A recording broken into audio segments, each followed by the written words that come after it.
Labvakar, Jāņa māte, Līgo, līgo, vai tu mazu gaidījusi līgo, līgo. Kad klāt ir gada garākā diena un īsākā nakts, mēs svinam vasaras saulgriežus. Un kā ik katru gadu mēs tiksimies arī tradicionālās svinībās Basteikalnā, ar ko šogad jūs varētu iekārdināt cilvēkus, kas plāno, kurp un kā svinēt, kur doties, kāpēc viņiem būtu jānāk tieši uz Basteikalnu. Jā, Basteikalnā jau vairāk kā 10 gadus notiek šī Jāņu ielīgošana, un ar katru gadu viņa kļūst aizvien jaukāka, ko apliecina arī paši dalībnieki, gan arī tie, kas atnāk tur kā vērotāji vai līdzdalībnieki. Uzreiz gan jāteic, ka šī norise Basteikalnā jau vēl nav pati svinēšana, jo šogad tā notiks 18. jūnijā, bet, kā mēs zinām, Jāņi jau sākas, 20. 21. jūnijā, un pēc tam vēl sekojošās dienās.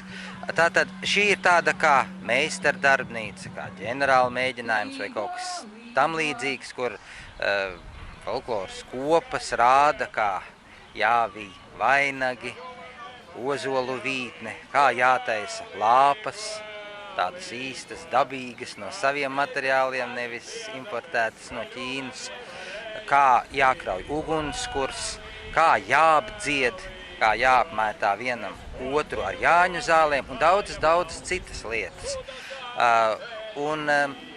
Varbūt tas svarīgākais, kas tomēr, manuprāt, ir šajā notikumā Basteikalnā, ko es ceru arī šogad mēs spēsim radīt, tā ir šī noskaņa. Kā mēs sakam, šī Jāņu smarža, sajūta, izjūta, un tā ir ļoti svarīga, lai tie Jāņi mums nepārvērš par tādu tingeltangeli, bet lai mēs gūstam tādu dziļu, emocionālu un arī garīgu baudījumu šajos svētkos. Tā ir brīnišķīga iespēja pagarināt šos svētkus, un būtībā arī ik viens, kurš dosies ārpus Rīgas, tomēr atnāk tajā 18. un kārtīgi jau ielīgot pasākumu. Tieši tā, galu galā saskaņā ar mūsu tradīcijām ielīgot jau sāk tūlīt pēc vasaras svētkiem. Tātad apmēram 2 nedēļas jau dzied, līgoja, sanāk un jau tāpat jau vija vainagus un tā noskaņa veidojās pakāpenis. Tā kulminācija bija tajā jau Jāņu rītā, kad uzlec saule.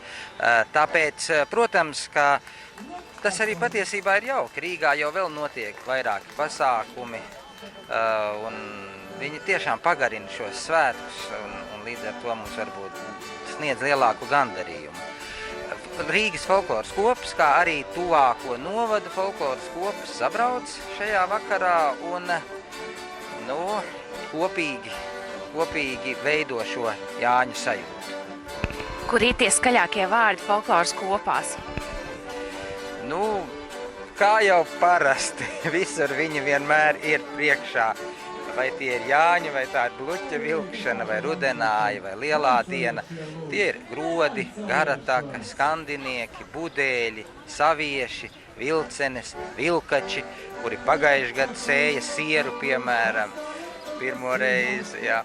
Un tā kā šogad arī būs droši vien kaut kādas pārmaiņas. Tāpat arī mums būs ciemiņi no Mālpils, Katlakalna. Un vēl jau tur ir tādi, ko mēs arī nemaz tā neredzam un nezinām, kas tikai izpaužās kā tādi raganu pārskrējieni vai pārlidojumi, kas apgāž kādu mēju vai kādu televīzijas kameru neieslēdz laicīgi vai vēl kaut ko tam līdzīgi. Tur jau arī faktiski viss notiek tajā 18. Labi, lai kārtīgi ielīgoties ir nepieciešami daudz cilvēku, tāpēc aicināsim, lai ņem līdzi katrs ik viens savus radus, draugus.